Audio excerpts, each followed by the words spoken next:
diversity agenda, and we've reviewed our processes looking for bias in particular. And what the result of that is that we are seeing now a real improvement in culture over the last few years. And another reason why we love having CGI as a signatory. So we'll dig into that, some on process, etc. So that's super as well. Now, Libby, you didn't get a chance. You introduced the session, but you didn't get a chance to introduce yourself. Will you introduce yourself to our audience? Yeah, thank you, Debbie. Yes, I'm Libby Vallance-Bull. I have the privilege at the moment to be a fully mobilised captain in the Army. I am a civilian to all intents and purposes, but I am full-time at the moment in the Army. And I think I am living proof around some of the diversity and inclusion that the Army is fostering. I was picked from a civilian life for my skills and experience and my KSE, as we call it in the Army, rather than my rank or necessarily my gender.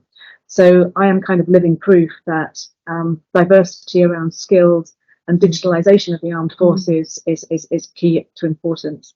So yeah, that's me. Thank you. So we have a great panel and we have a lovely audience. Now, audience, we don't want you to just sit back and watch. If you do have questions, we'd love to have them. I have the wonderful Silka who will keep an eye on that. And if it seems appropriate that she needs to feed a question in, she will, and we'll have some questions at the end. So don't just sit back. If there's something that you want to find out from this panel, from myself, do just reach in and do that.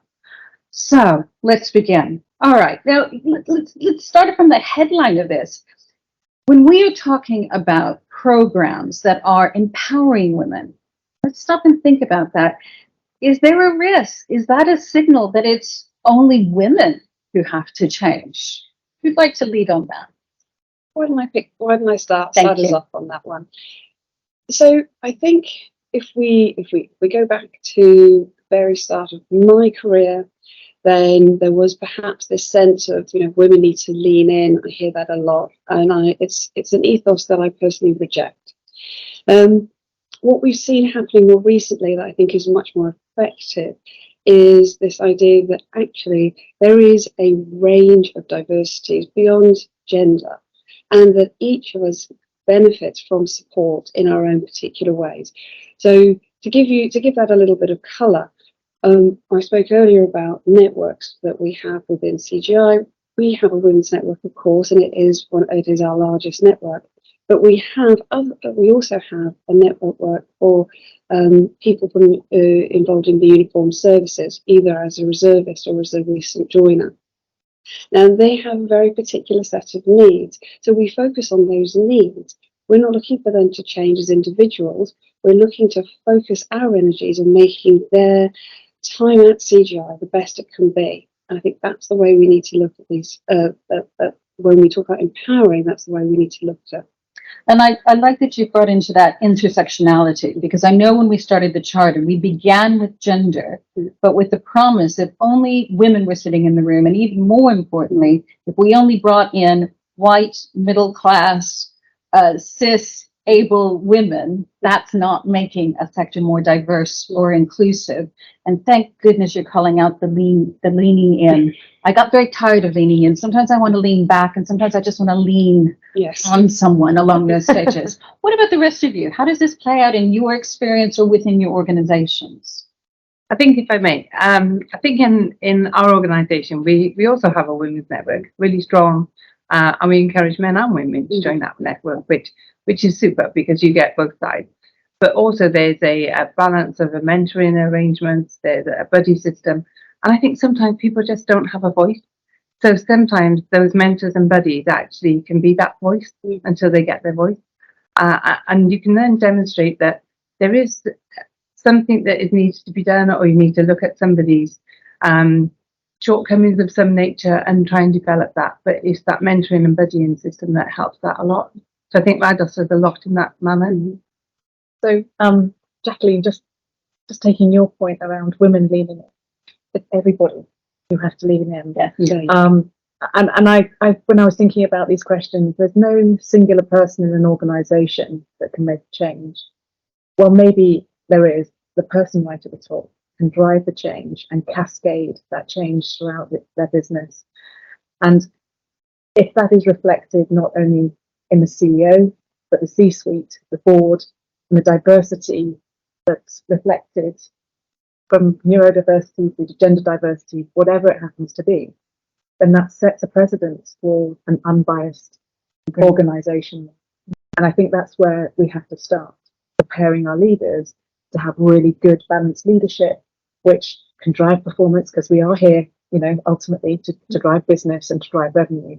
But look to ways where we actually weave that into our strategy, as opposed to it being a sideline within HR, DE&I, and a single executive trying to deliver that all by themselves. Let's cascade that to everybody. Could not agree more. This is not something you outsource. This is not one department's responsibility.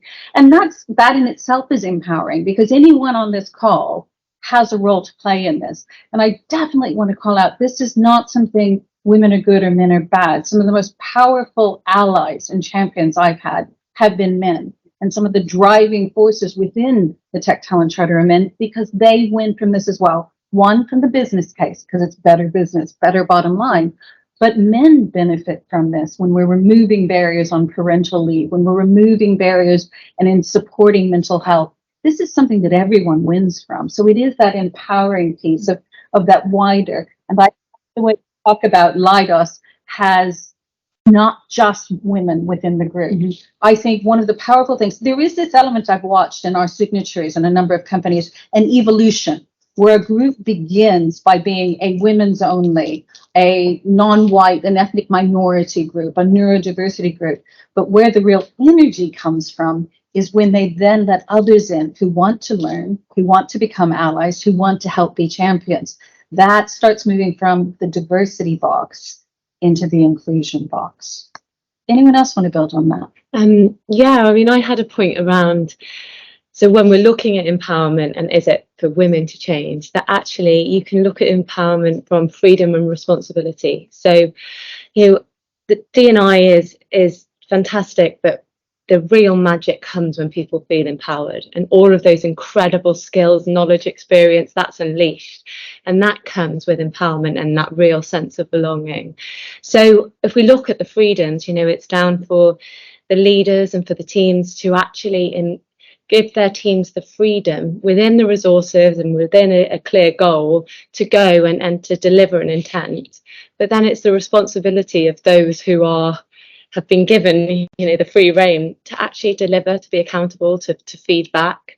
And we actually can, it's quite similar to something in the military that we call mission command. Mm. So that's when, as a commander, you give your intent, but you then you tell them the why, but the what and the how, they then deliver how it's done. And this is from the battlefield, because if you think about it, if you're on the battlefield, the person best placed to make the decision is the person on the ground. So they will decide whether to go right or left flanking, and they've got the skill set. So actually the commanders just need to give the intent, and the people best placed and the most experienced can then deliver the effect. Absolutely, because it can't just come from the top. There must be a start where the top endorses that throws down the mandate. But it really has to permeate all sorts of levels in that piece.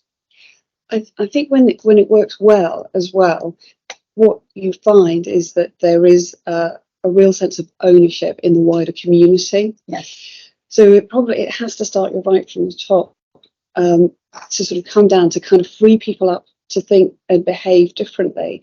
But what I have experienced has been then relatively junior members coming up with really good ideas and feeling empowered, just as you say, Heather, to then take those forward. So give you a little bit of an idea of one. One of our members came up with the idea of branding, self-branding, and she was inspired by a conference to do so.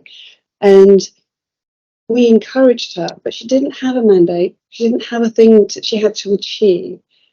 But she worked through a process that she then took out to the rest of us, and now we are starting to adopt as part of our annual review process, where we simply ask people, because you know how difficult it is to gather the feedback. So instead, we simply ask people for 3 words. It's been really powerful, it's really made a difference, and that didn't come from the top. It's now permeating its way from the bottom, but it became because we created an environment in which people could. And some of the ingredients of that are what we see again and again in companies. Because first there is that safety, that management driven, that mission control that gives the open field. And that also is important to build in some psychological safety. All right. And that's really important. If you're an underrepresented group, coming up with those ideas can feel quite frightening. Talking about your lived experience, there has to be that willingness. But then you can, if you do that and you're empowering people, you get something powerful, because the best initiatives come from when they are done with people, not for them or to them. And that's where the real energy comes from that. Sorry. I love this. You're gonna get a lot of this because we're actually in the room. And so we're going to get excited about these things. So let's start here and I'll come to you. I think to build that safety, certainly in my experience, it is the trust, isn't it? It has to be the trust. And I think there's two things that sort of connect together. We do it from the top, which is perfect. I totally agree. But then we've got the change agents in between, just to secure and make sure that trust flows all the way through to create that safety net. And certainly in my experience, not only in other organisations, but here in Leidos over the last 8 years, we've tried to build that safety net for people and taken some of the cultures from Leidos corporate and beyond to bring that in and make sure that we deliver what we say and we embed that trust. Because with that, then I think people are far more open, and we've used quite a few men to be those change agents as well, which has been perfect. Yeah, and I think that's so important, because there has to be the representative group in the room to model that and to create that sense of safety. And there's something we talk about where we want to create psychological safety. I think for management and for representative groups, we need to bring to this some psychological bravery. We have to, as leaders and managers, be willing to hear unpleasant truths, awkward questions, things aren't as we see. And the great companies who are doing this are doing these listening exercises. And they've been coached, they've been supported to be able to hear and to take on board some difficult truths when that happens, and then act on it. Show that this isn't just talking shop, turning that into action. But I think building on something that you were saying earlier, Heather, there's packages around that. So we're talking about change agents, like as you said, Jaynie, but there's also training and support, because there's a top element, there's a grassroots element, but I do feel for the downtrodden middle. You know, it's always very easy. For several years, there was that, no, but we could do it, but if we want for middle managers, what can we do with middle managers? That is, when we talked about the Great Migration, one of the biggest groups was middle management, because there's now changing direction coming from the top, pressure from below, and this isn't what they trained for.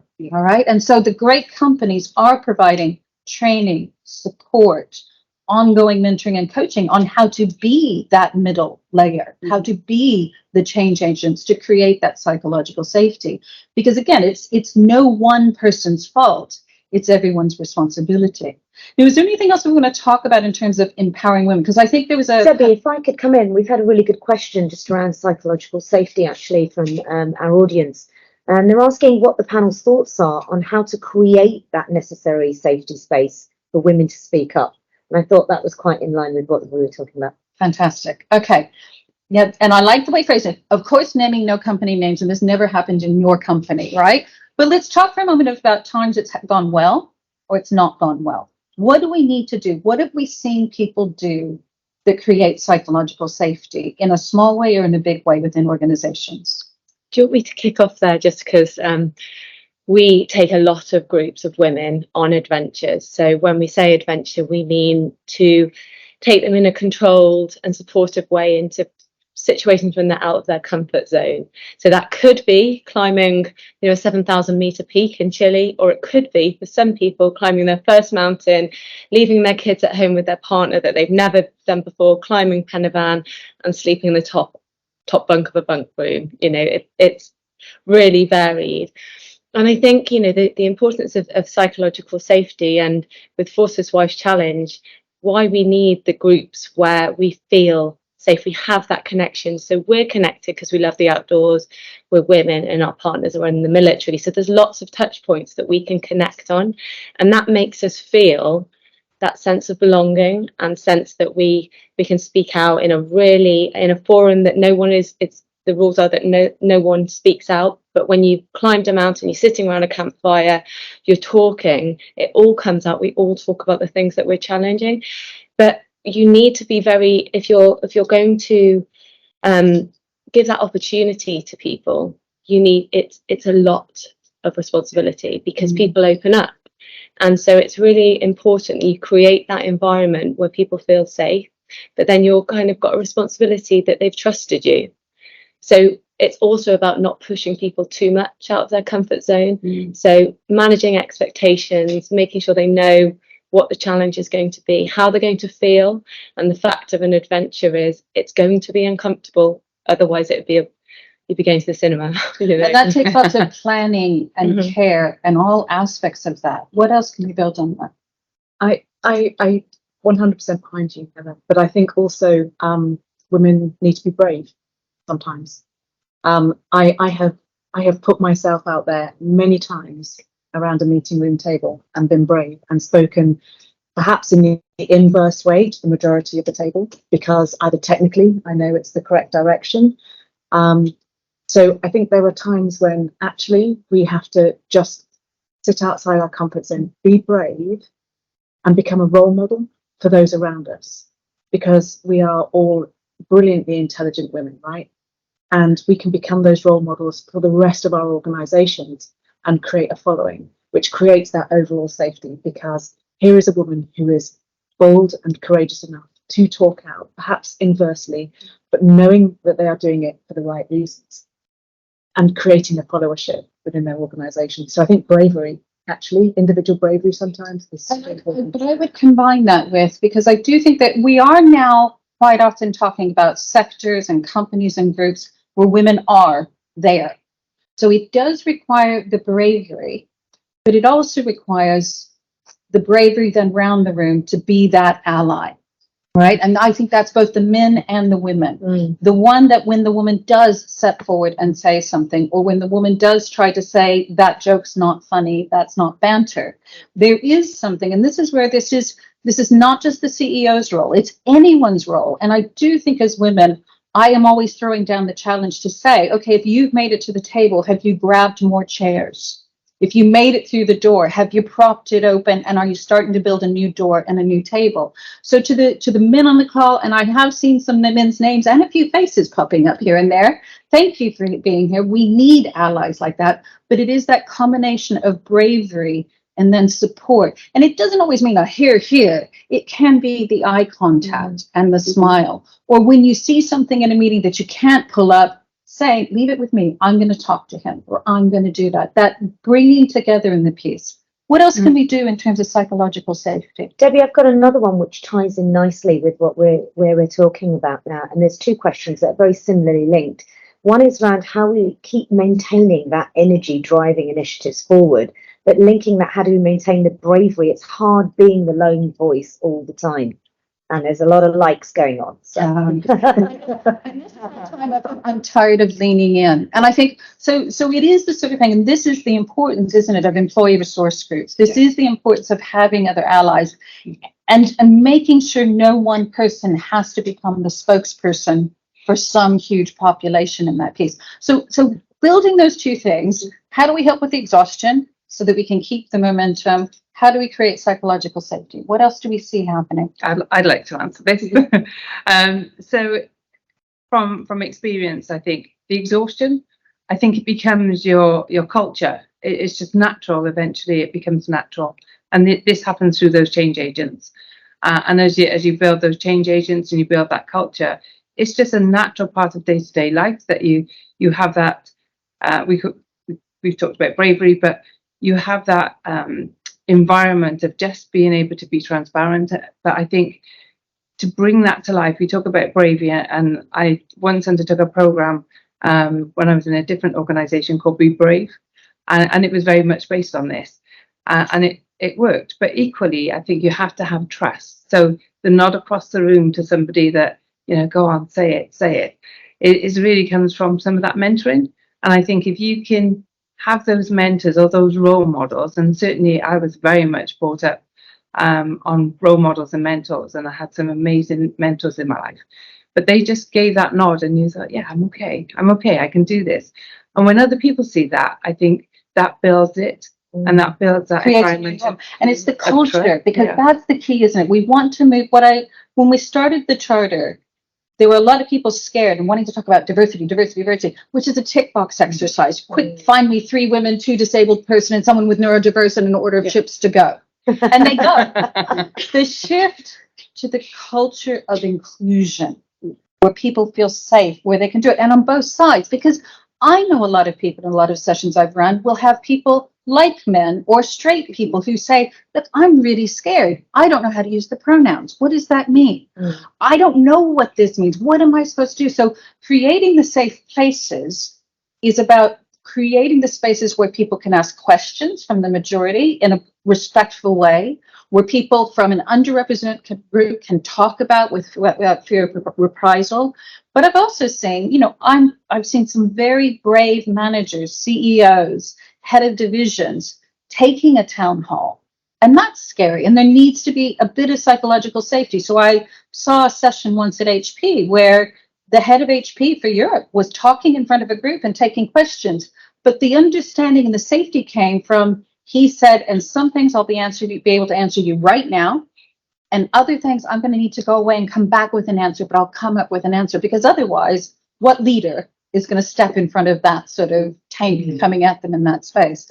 Anything else? I want to go and build into the sustainability and embedding it in culture. But before we move away from safety.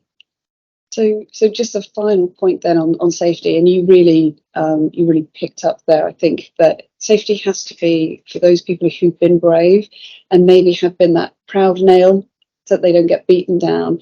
It also needs to exist for the people who are just curious. We all evolve and understand society at different rates, and so there needs to be a place for people to ask the question of, as you said, with pronouns, for example, which is something that's come into the workplace in the last few years. What does it mean? And that safety to kind of go, okay, I don't think I understand. I'm going to try, and be able to say, look, I am learning. I'm on, and be told that's okay. And it's not an instant. There's not an instant rebuttal for that, because what you do if you don't create that safety is then you create a them and us. And the whole point of everything we're talking about here is we're a we, and we come in a multitude of flavors and need different types of focus at different points in our careers based on who we are. And it's about removing barriers for all. And that includes the barrier of fear of getting it wrong. Yes. I remember once in a group, it was a LGBTQ event. And someone asked the question, what's the most important thing I should learn as if I want to be an ally? And the person involved said, learn how to apologize. Accept that you're going to get it wrong, and make that apology, make it not about you, but make it and move on, because you are going to get it wrong. And that's okay. If you take responsibility, make the apology, move on. Okay, I'm going to move us on because I'm aware of time. How do we drive and maintain the momentum in empowering women in defense? So we're going to start moving toward defense, but you can draw on more widely, because this is the key, a sustained and embedded supportive culture. Because I've even seen it from the charter. Back in 2017, pre-COVID, pre the world breaking, let's just put it all into the bucket of how the world broke. It was very easy for companies and very exciting for companies. Then came COVID, then came Brexit, then came recession. Budgets are tight, and I can feel some wobbles. Mm-hmm. And everyone has been in a company where something goes wrong and they make that first gamble hire on a woman, and who knew that didn't work? Should we ever hire women? No one ever says, that person was left-handed and they were terrible. Let's never hire a left-handed person again. But I'm going to come back off my soapbox. So what are the keys to success to mean that we're not coming back again and again to solve the same damn problem? Ideas. So I think one of them is we talked previously about making it a wide thing. All of us have networks in our organisations who are responsible for maintaining. One of the things is making sure that however that's organised, that the management layer of that is removed at least every 18 months, wholesale. Because you've got to stop the kind of the old PTA mentality coming into play. Sorry to use a school analogy rather than a military It's a analogy. teacher from years ago, so you just moved into my home zone. What you know, those of you who've had the pleasure of being part of a PTA will know that there is often 2 or 3 people whose kids have already left school who are still dictating how things happen.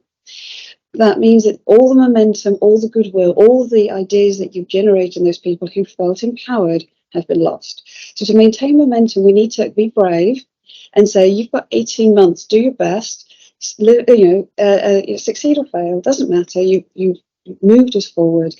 Next lot in. Always looking at that horizon. Yeah. That's exciting. One of the first points that I made about this part of the question, this set of questions, was preparing the leadership team, but constantly evolving it and not looking back to extant processes that have come. A lot of D&I stuff, I've read a few papers from the 1960s. That's not relevant. A bit like technology is moving on as we sit here. You know, those, we've got to keep fresh and we've got to keep evergreen, haven't we, in the way that we think about these things. But also got to compare our own organisations against other organisations, because we will not be retained and attracted to our own organisations if others are doing better than us. So as a data person, which is my background, you know, we should be constantly analysing ourselves, quantitatively analysing how we are doing in comparison to the rest of our peers. Okay, now that's magic to my ears. The audience needs to know I did not ask you to say that. That's what the Tech Talent Charter does. So one of the requirements to join is every year a company submits data. It's anonymized, it's aggregated, but it creates benchmarking tools. So companies can compare against companies of their size, their sector, their region on things like gender, ethnicity. Data is the cornerstone for making this happen. I am all for looking at unconscious bias training of employee resource groups, but the real engine house of this is data driven. So you know what works and doesn't work, and that can be qualitative data as well as quantitative. It's not just diversity stats, it's inclusion stats. But when we bring data, refresh it, and we're setting objectives, we build that into the business of. That's where it really starts moving forward. What about the rest of you? Sorry to interrupt. And constantly monitor that progress, so we continually evolve and keep pushing forward. Because that's what we've tried to do. I always joke with my signatories. I always just want us to be faintly terrifying. So we started with gender and everyone got used to that. And so we said, okay, now we're going to do ethnicity. Once everyone's got a little contrast, super. Now we're going to look at leadership and management for gender and ethnicity. Let's talk about neurodiversity. Let's talk about disability, because the goal of this is huge, isn't it? It is about removing every barrier for everyone to get them in the room. What else would you say to maintain? Yeah, I think when we're looking at culture, I think it's really important to notice that it's kind of, there's no perfect culture. You know, it's going to have to continually evolve, and there's no perfect culture because it involves people, and people's perception of things is very different and it's very individual. And my goodness, if one thing's absolutely certain is we're facing a lot of change, and it's the pace of change. You know, we've always faced change, but it's the pace of change that we're having to face, which means we have to be agile. And so our culture has to be agile. So what you were saying about continually evolving, but I think the key is being at the individual level. So we can, as women, we can go into certain situations and I will perceive it differently to you will. So I might feel empowered in a certain situation and you might not. Or it can be even on the same situation, I might just not be feeling very empowered that day because I've got a lot going on at home. There's a lot of things that I'm dealing with. So one day I'll walk in, feel empowered, the next I won't. And so I really think sort of it's that individual level. It's the leaders being able to know their people really, really deeply, to know, you know, what do I have to do to get the best out of them? Actually, she's not herself. She's normally really bubbly. She's late for work. She's never late for work. Maybe there's something else going on. Maybe she needs time out, whatever. And that's when we're going to get that agile workforce. It's got to be at that kind of small level. But also as a step above that, we often say leaders as if leaders are somehow different. Like we're all leaders around this room, and we're all have our vulnerabilities and our difficult days and our, we're not good enough, or our imposter syndrome and all that good stuff. So I think, the leaders need more. The CEO needs the most support, because And can I just bring in, I caught a sneaky question coming through that I like. Yeah. Because I live in this space, I throw terms around quite easily, like culture. All right, culture and inclusive culture, that's kind of woolly. What would we define as culture? Oh, see, questioner, that was a super one. Everyone took a breath. I know what I want to say, but I'm trying to be inclusive, and I'm going to pull everyone else in. I think if I start, I think culture to me is the balance of the interaction. It is that day-to-day operational and daily life effectiveness of how you actually engage with each other, how you engage to your seniors and to the entire team, or regardless of whether you're in work or at home. Is that balance of the action. I think we can drive. There was a period where people would say you have to take on the woman or the disabled person, and that's not the culture. I don't think anybody was trying to get to. It was just a balance harmonization of an organizational structure. That's what we were trying to get, with very, very many different diverse individuals in, and removing the barriers so anyone can come in. Take those down. But isn't that associated with the values of an organisation? And those have become, as I have worked in industry and military, so important. What are the values of the organisation? Do they align to me?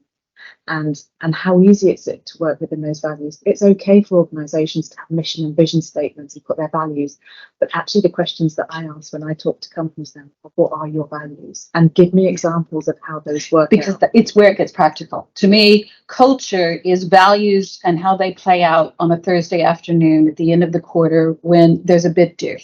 This is culture is how we treat each other, how we talk to each other. And I think seeing in cultures what's rewarded, what's sanctioned, what's accepted, what's celebrated. That's where values can align and become culture.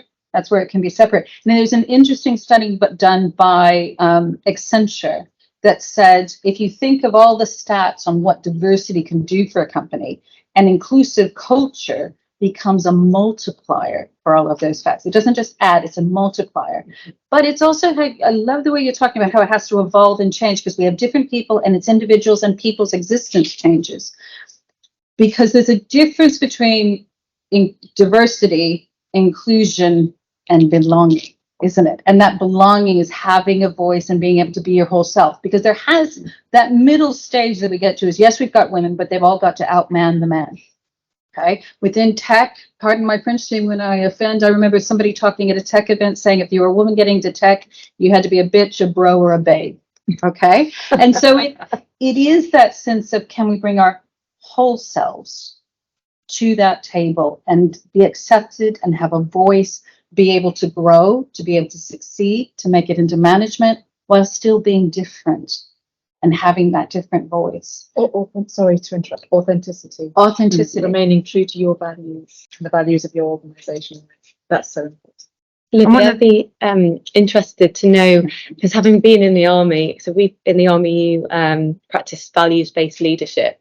So when you join, the very first thing you get is the book with the values and standards, and everything you do, ask anyone in the military, they'll be able to see drills, 6 values, they'll be able to reel them off.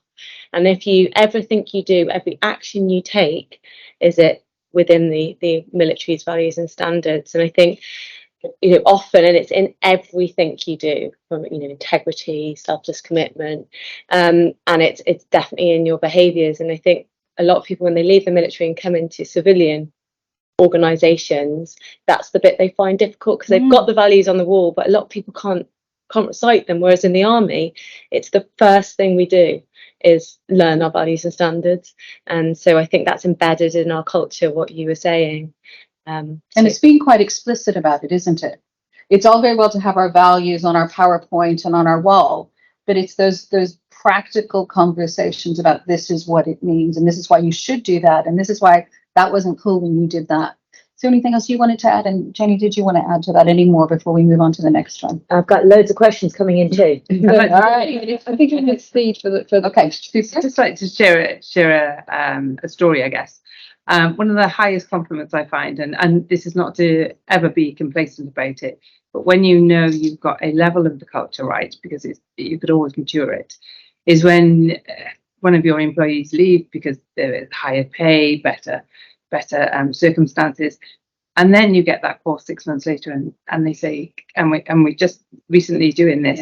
Could I come back? Is there any opportunity for me to return? The culture I'm in is not good for me. I really like the culture where I was. And it's just that huge reward you get. And not to sit back and think this is perfect, we'll just leave it like this for a while, because you need to mature it. But I just find that a huge compliment, not just for me, but the business. And we see that more recently. Okay, I want to throw one thing in and then we'll go to some questions. I mentioned at the start, when we started the charter, I did not want to turn into, this was not about man bashing. This is not about women good, white, middle-class man bad. How can we make sure that when we're delivering programs like this, when we are empowering women or ethnic minorities or social mobility, how do we keep the majority on board? How do we keep men in and not disengaged, disenfranchised, or angry and feeling left behind? What can we do? So I think, first of all, we can recognise that all of these groups need allies, and we can advertise the fact that we need allies. As part of being brave, we also need to then be brave enough to be vulnerable and to say, actually, we aren't going to be able to do this without you. We'd really like you to understand more. Please come and talk to us. Please be a part of what we're doing. I think that's almost your first step, is to make that open, make what you're doing really open and accessible to everybody, and then take things forward from there. Okay.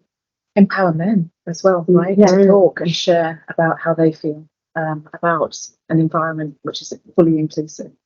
So empowering everybody is important, to be able to be brave and to talk out, to share. And to see that they've got a vested interest in it. You know, I used to have to talk to a lot of CIO conferences, which in past year was quite a male white audience. And I can remember once on crutches in front of the group saying, right, if you don't think you need inclusion and diversity, that'll be fine, as long as you're never going to get old, sick, or injured, never have any mental health problems, never be a parent, never have to look after a parent, never have any catastrophic events. This is pre-COVID. And did I mention you can't get old? So this is a sense of actually taking everyone through the journey of removing barriers, how everyone can win. This is something that actually makes us all better. And I used to talk at a lot of events when we would be talking about aspects and what you can do to be more inclusive to the neurodiverse, to the women, to whatever. And the women would not openly. And the men would come up to you quietly and say, yeah, I'd really love that at my job, but I could never ask for that as a man. So there's something where we can turn this into a mutual win. I think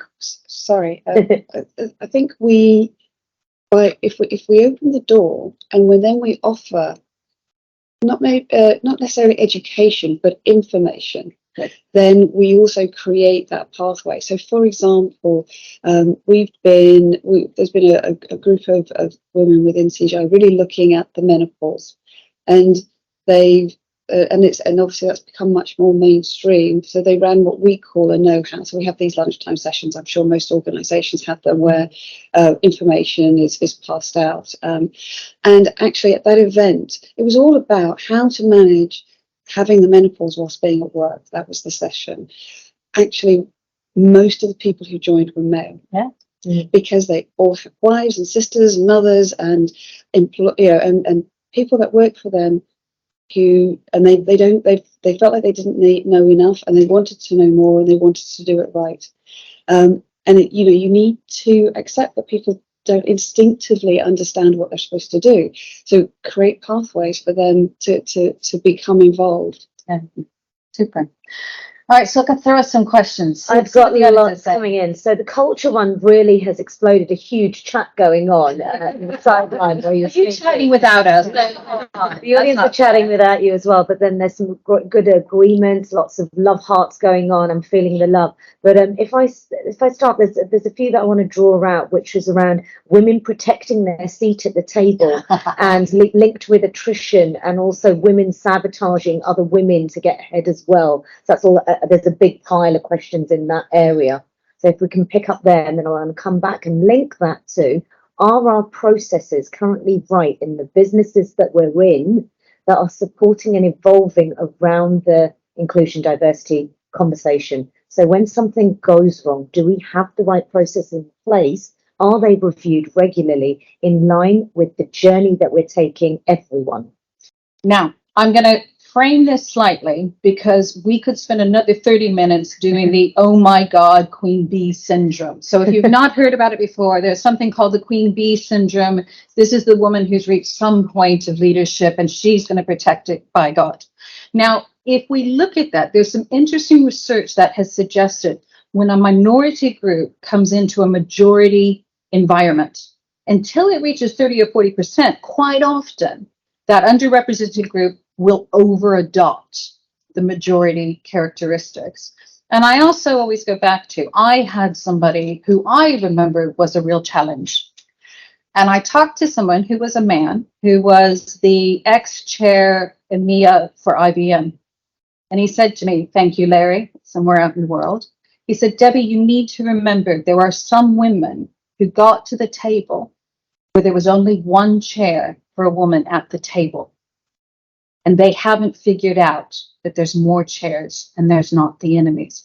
So can I frame it into, we know it's out there. We all have our own horror story. We can talk about the woman that was just toxic. How do we change it? What can we do? If I know someone who's like that, where have we seen some changes to that? Can I answer the question in a slightly different Of way? course. This is an inclusive dynamic. You take it as you will. I think we all have almost an obligation. This group of women, we have an obligation to ensure the next generation. And I will specifically put this as a gender piece. As a mum to an almost 21-year-old daughter, I feel obliged to demonstrate to my daughter resilience and growth and freedom and love and care and all of those values that I hold dear, which are going to take her into an environment where she won't have to work. And I want to inspire the next generation of women. So I think you mentioned it earlier. Don't just draw a seat up for yourself. Make sure there's seats for the rest of the population. And we here are all a specific demographics. Let's make sure the next generation and the generation after them have the seats at the table, but not just the seat, but the voice. And to look more widely, because I'm often going to the and going, super, you've got women. Why are we all white? What are we doing? Why are we all able? Why do we not have, where is that wider thing? What are some other things that we can do to challenge things? So I think the next sort of the next step then is also to I've suddenly had a moment. I cannot remember my remark. You're talking to a woman with a menopausal brain. So that's working on another big project that shouldn't be there. So what I'm going to do, if it's all right with you, is at the moment it comes back to me, I'm going to signal to you and I'll bring it. I'm ready. I think you're talking to, I live that menopausal space. So what else can we do to change our queen bee culture when we encounter I've it? remembered it. So there we go. I just needed it to be reframed. So I think we need to name it. When we see it, we need to name it. As soon as you name a thing, name a fear, name a what have you, as soon as you identify it, you reduce its power. And we can now and you help others identify it. And we can then, it becomes a much more inclusive thing. It's not just happening to you as an individual, but you can say, actually, I identify this behavior, this person is behaving in a way, Queen Bee syndrome. And suddenly you'll hear a lot of people go, I didn't know what that was. Yeah. Yeah. So I think that's one of the first things we can do is name it. Good. And what else can we do? So I suppose I feel like I haven't got a huge amount to offer on this question, just because I think coming from the army in general, there was very few women, especially back then, but I didn't actually have that experience. The women that I served with were so welcoming and so supportive. So I'd like to say it as a positive story. Absolutely. And this is why I also wanted to call it back, instead of moaning about the few, because for every one woman who's doing that, there are 6 or 7 women who are not, and men who are not. But I think, I mean, is there anything else you wanted to add to it? So I take it on a slightly different view. So I think sometimes we and the leaders don't see this, but the more junior members might see it. And I think it comes back to that trusted environment that somebody can come to you, and then you might have to be brave and go and talk to that person. Okay. And I've certainly encountered both sides of that in the past, where I've not been brave enough to say to somebody, "Oh gosh, that person's not holding the culture we'd like them to." But equally, I've been that person to go and have that conversation with that woman who's just not acting appropriately and acting in the conducive nature that we'd like them to. So I think it's that being brave in that trusted environment again, because we've all got that person that will come to you, or you'll hear about it. And then it becomes part of what we talk about, transferring values into culture, which is action. And it's those conversations, but it's a conversation rather than a calling out. Yeah. It's not a throwdown fight. This is about coming along, because usually that person has a complex set of reasons, possibly trauma behind why they're behaving that way. And when we talk about unconscious behavior, women operate from unconscious behavior as much as men. So it is an education piece. So I like the way you talked about it. It's about naming, there's some bravery, but then there's conversations to chat, but it's challenge. It's not letting that just carry on. Any other questions we want to take from the audience? We were touching on the process side of things. Process. Oh, because I love me some process. Yeah. Okay. So what do we do? What are the effective processes that we're seeing working in your own organization and other organizations to start embedding this? That this isn't reliant on a few enthusiasts and passionate champions, that it becomes embedded in the culture. So I think one of the, so I guess I find myself saying the starting point quite a lot, but we talked at the beginning that it has to come from the top down. That means it can't be a single message. It means it needs to be repeated and repeated. And it's that consistency that then drives that people to even read the policy. I suspect there's a lot of people in our organisations who know we have policies, but have probably never read them and only pull them out at the moment that they feel a little bit upset about something. We can encourage people to really understand our culture if we are always talking about it. And it's just something that comes out all the time. And then people don't have to read the policy because it is part and parcel of what we do. Can I add to that? So I'm going to read almost verbatim what I put to the answer to this question, because I thought it might come up. So it's almost like rescoping the narrative for the organisation and moving away from those specific focus groups, like you said, and just proliferating it across everybody. So everybody is scattered with this capability and thinks in a more sort of inclusive cultural way. And we consider the ways of working and we reward that way. So we need to monitor. So this is where we need data. We need to analyse performance, etc. And OKRs, KPIs, whatever we call them these days, making sure that we are constantly developing those and moving them on and measuring that effect and communicating the success of that organisation on how well they are doing against metrics, of course, back to my original point, and looking at the overall wider benefits of the enterprise or the organisation of what that means. And in private sector, that means profitability, I guess, but it means also retaining and commitment to talent constantly coming through, not just female, gender, but everybody. And I think that's really important. Getting the talk embedded and bringing policies to life, but making sure you have processes that are data driven and looking at impact and asking difficult questions and segmented those populations to look all the way down, boiling that into KPIs, boiling that into your rewards, into your sanctions. And I think there's something really powerful. I'm really pleased you said this, because a lot of companies put a lot of time into counting how many women or underrepresented groups they get into the company, and they close their eyes to how many are leaving or stagnating. So we were looking at some stats, and it was really disappointing to see that while we're delighted, for example, that within tech for our signatories, 28% are women, hooray! 22% make it into leadership or management. It's even more shocking when we look at that from ethnicity. Whereas within the tech workforce, it is 25% ethnic minorities. That drops to 13%. Now that should be a chance to go back and look through your pipeline, to go back and look through your processes. So it's great to have initiatives. It is great to come up with systems and processes, but it's that testing and accountability that brings that to life and really affects change. All right, now I am mindful of time, and if anyone's done a panel with me, Silke knows I don't like me having a thing go too early. So I'm going to give you, everyone has 45 seconds. Give me one action point. If I've been listening to this and I want to have something to do because I want to get in and be part of this movement, what can I do? Who wants to go first? I can go first. I was looking at me. So as you'd expect, I'm from Forster's Life Challenge, so mine is around adventure.